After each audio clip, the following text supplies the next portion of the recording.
Privacy-preserving machine learning. Privacy-preserving machine learning. Privacy-preserving machine learning means training and using models in ways that protect sensitive information, so individual data points cannot be easily exposed or recovered.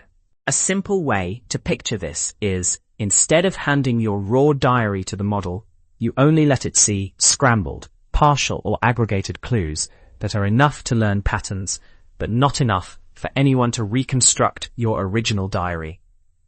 Techniques like federated learning, differential privacy, and secure computation all follow this idea of learning from signals, not from fully exposed records. For example, a hospital network can train a shared diagnostic model where each hospital keeps patient records on site, sends only encrypted or noise-added updates, and never exposes raw medical histories to a central server.